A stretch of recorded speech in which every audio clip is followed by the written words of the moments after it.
তো বিচার চাইতে গিয়েছিলাম, ওনার চেয়ারটা হঠাৎ ওই চেয়ার কথাটা কেন মনে পড়ে? মানুষের স্বার্থে এমনকি নিজে পদত্যাগ করতেও রাজি আছি। আমার মুখ্যমন্ত্রীর পদ চাই না, কিন্তু আমি চাই মানুষ বিচার পাক, তিলোত্তমা বিচার পাক, আর সাধারণ মানুষ। এই বিষয়টা নিয়ে কিছু গুরুত্বপূর্ণ কথা বলবো।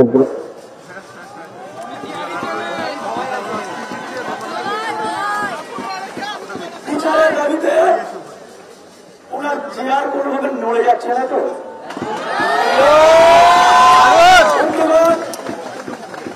আমরা চেয়ার নিয়ে কখনো বলিনি আজ পর্যন্ত, ভবিষ্যতে বলবো না, কিন্তু আমাদের মনে কোশ্চেন আছে, আপনার চেয়ারের পায়া কে ধরে আছে, কোথায় জড়ি দিয়ে বাঁধা আছে?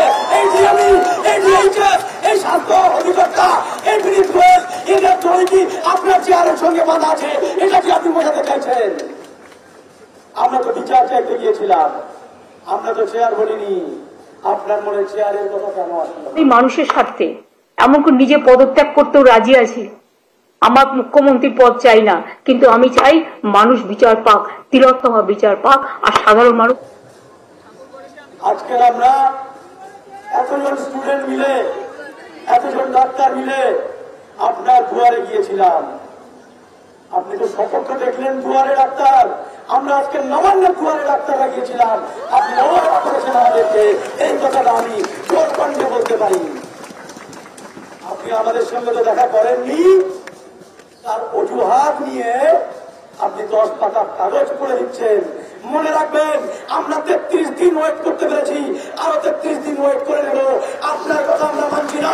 লাইভ ট্রিবিউনালের দরকার। আমাদের সমস্ত স্বাস্থ্য ব্যবস্থার দুর্নীতিকে, কঙ্কালসার দুর্নীতি স্বাস্থ্য ব্যবস্থা যে আছে, এই স্বাস্থ্য ব্যবস্থাটা আমরা মানুষের চোখের সামনে তুলে ধরতে চাই। আপনি স্বাস্থ্যমন্ত্রী, আপনি এই ব্যাপারে কবে কি কোন পদক্ষেপ নিয়েছেন? আপনি স্বাস্থ্য অধিকর্তাকে বাঁচানোর জন্য এখন চেষ্টা করছেন। আমরা কি চেয়েছি? আরে একটা ঘটনা ঘটে গেছে, একটা অকৃতিকর জঘন্য থেকে জঘন্যতম ঘটনা ঘটে গেছে আমাদের মনের সঙ্গে। আমরা কি চেয়েছি? এরকম ঘটনা যাতে ভবিষ্যতে না ঘটে, এবং এই ঘটনা ঘটানোর পিছনে যারা জড়িত ছিল এবং যারা এই ঘটনা ঘটার পর ধামাচাপা দেওয়ার চেষ্টা করেছে, আমাদের দাবি ছিল এটাই যে তাদেরকে আপনি শাস্তি দিন। আর আমরা আপনার ওই চেয়ার যে করছেন না, ওই চেয়ারের প্রতি ভরসা রেখেই আজকে গিয়েছিলাম। মনে রাখবেন, কোন দেশের মুখ্যমন্ত্রী প্রধানমন্ত্রী একটা নাম নয়, ওই চেয়ারটাই হচ্ছে মুখ্যমন্ত্রী প্রধানমন্ত্রী।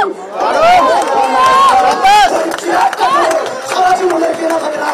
আমি বারবার দীপ্ত কণ্ঠে বলছি, আমরা বিচারের দাবিতে যে 33 দিন ধরে রাজপথে পড়ে আছি, আমরা আবার দীপ্ত কণ্ঠে বলছি, আমাদের অতটাই ক্ষমতা আছে, আরো 33 দিন এই রাজপথে পড়ে থাকবো। কিন্তু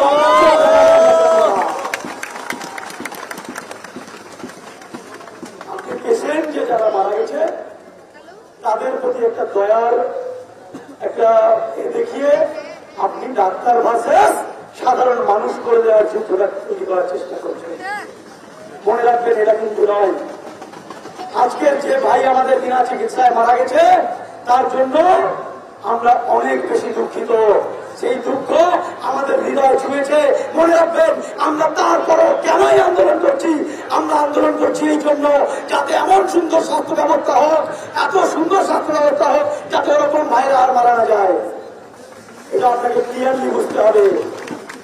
আমাদের দাবি চেয়ার নয়, আমাদের দাবি সুন্দর একটা স্বাস্থ্য ব্যবস্থা, সুন্দর একটা সমাজ ব্যবস্থা। কারণ এই স্বাস্থ্য ব্যবস্থায় যারা জড়িত থাকে, আমি বারবার বলছি, সমস্ত মানুষদের ইন্টারলিঙ্ক থাকে এই ডাক্তারদের সঙ্গে। যদি আজকের একটা সুন্দর ডাক্তার, একটা শিক্ষিত এবং ভালো পড়াশোনা করে সঠিকভাবে ডাক্তারি পেশাটাকে যদি না জেনে শুনে এরকম ঘুঘুর ভাষার মাধ্যমে পরিচালিত, আর ওই হসপিটালে বসে পার্টি করা ডাক্তার। দর্শক, ভিডিওটা তো আপনারা দেখলেন। আজকে কথা বলবো এই বিষয়টা নিয়ে, কিছু গুরুত্বপূর্ণ কথা বলবো, গুরুত্বপূর্ণ আলোচনা করব। ভিডিওটা দেখতে থাকুন। জুনিয়র ডাক্তাররা গিয়েছিলেন নবান্নে, মিটিং ছিল, বৈঠক করার জন্য মুখ্যমন্ত্রীর সাথে। সেই বৈঠকটা হলো না। কেন হলো না? লাইভ টেলিকাস্ট করতে দিলেন না মুখ্যমন্ত্রী। মুখ্যমন্ত্রীর ভয় কিসে? মুখ্যমন্ত্রীর ভয় কিসে? যে লাইভ টেলিকাস্ট আসলে কি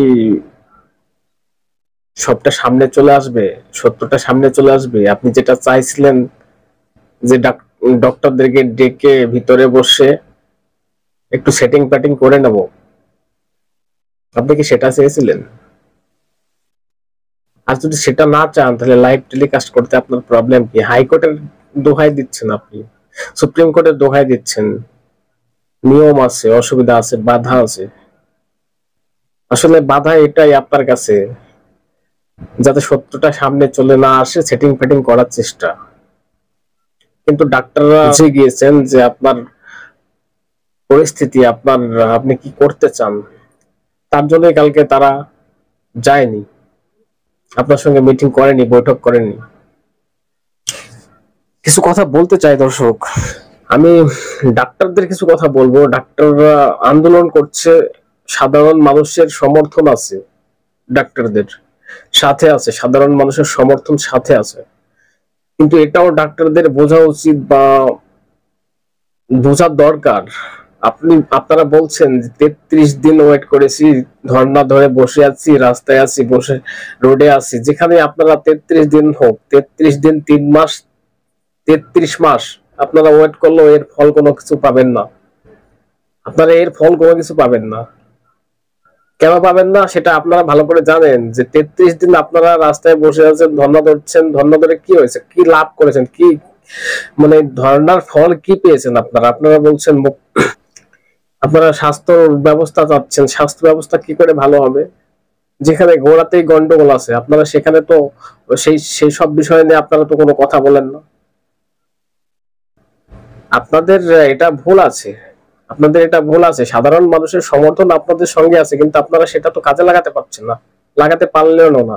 কি হবে 33 দিন, 3 মাস, 3 বছর থাকলেও কোনো কিছু হবে না। আপনাদের একটাই দাবি নেওয়া উচিত, দফা 1 দাবি, ওই 5 দফা 7 দফা বললেন না দাবি, 5 দফা 7 দফা বাদ দিয়ে দফা একটা করুন। দফা 1 দাবি 1 মমতার পদত্যাগ, এটা ছাড়া কোনো লাইন নেই। আপনারা পারবেন না কিছু করতে।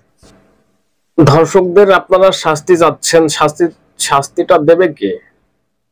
আপনারা বলুন, শাস্তিটা কে দেবে? ডক্টরদের বলছি আমি।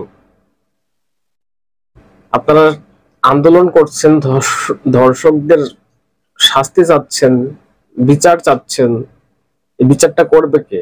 মুখ্যমন্ত্রী তো রাস্তায় নেমে গেছে সেদিন। আপনারা কি এগুলো দেখেন না? আপনাদের কি মানে কি বলবো, চোখে কি এগুলো পড়ে না?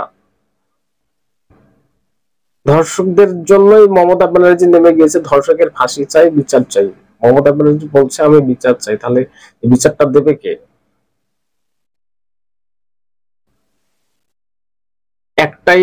একটাই রাস্তা আছে বিচার পাওয়ার জন্য। আপনাদের কাছে, সাধারণ মানুষের কাছে, আমাদের কাছে একটাই রাস্তা আছে খোলা,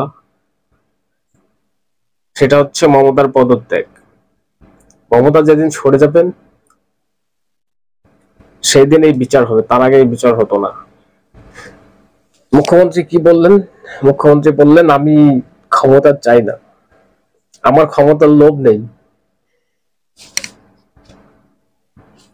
ক্ষমতা যদি আপনি না চান তাহলে আপনি সরে পড়ুন আগের থেকে।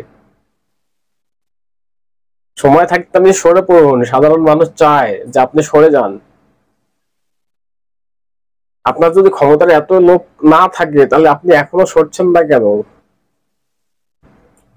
আপনি ক্ষমতা চান না, আপনি দোষীদের শাস্তি চান, বিচার চান, তাহলে কেন 21-22 জন আইনজীবী দাঁড় করাতে হয়েছিল সুপ্রিম কোর্টে? এত হাজার হাজার কোটি টাকা খরচা করে কেন ধর্ষকদের বিচারের বিরুদ্ধে কেন আপনার এতগুলো আইনজীবী লাগাতে হয়েছিল? ডাক্তাররা কি এটা দেখতে পাচ্ছেন না? জুনিয়র ডাক্তাররা আপনারা কি এটা দেখতে পাচ্ছেন না? আপনারা কি এগুলো বুঝেন না যে ধর্ষকের মমতা ব্যানার্জি বিচার চায়, বিচার সে আবার হাইকোর্টে, সুপ্রিম কোর্টে এতগুলো উকিল লাগিয়ে দিয়েছে কিসের জন্য? কোটি কোটি টাকা খরচা করে কেন লাগিয়েছে? আপনারা জায়গা মতন আন্দোলন করুন, ঠিক আছে? এইসব আন্দোলন করে কোনো লাভ নেই। একটা ভাই বিনা চিকিৎসায় মারা গেল, কিসের জন্য গেল? এই দায় কার? এই দায় মুখ্যমন্ত্রী, স্বাস্থ্যমন্ত্রী নিতে হবে। বিনা চিকিৎসায় মারা যাবে কেন? আমাদের রাজ্যের হাল এরকম কেন হয়েছে? কিসের জন্য হয়েছে? এর জন্য দায়ী কে? স্বাস্থ্যমন্ত্রী। স্বাস্থ্যমন্ত্রী কি এই দায় নিতে পারবেন না? নেবেন না? দায় আপনার নিতে হবে স্বাস্থ্যমন্ত্রী। আজকে যদি এই ঘটনা না ঘটতো তাহলে ডাক্তাররা ঠিক ডিউটি করতো, তারা এই আন্দোলন করতো না, তারা এই রাস্তায় নেমে তাদের আন্দোলন করার কোনো প্রয়োজন ছিল না। মানুষের সিকিউরিটি নেই, সাধারণ মানুষের কোনো সিকিউরিটি নেই, ডাক্তারদের কোনো সিকিউরিটি নেই, তাই জুনিয়র ডাক্তাররা সবাই মিলে আন্দোলন করছে ডিউটি বন্ধ করে। তারা এই দায় কার? এই দায় তো এটার ভার সব আপনাকে নিতে হবে, মুখ্যমন্ত্রী প্লাস তথা স্বাস্থ্যমন্ত্রী। আপনি চেয়ার ছেড়ে দেবেন, আপনি বড় বড় মুখে ভাষণ ছেড়ে দিন না, আপনি ছেড়ে দিয়ে পালান না। আপনি যত তাড়াতাড়ি ছেড়ে পালাবেন তত তাড়াতাড়ি রাজ্যটা সুস্থ সমাজ গড়বে, মানুষ সুস্থ সমাজ পাবে।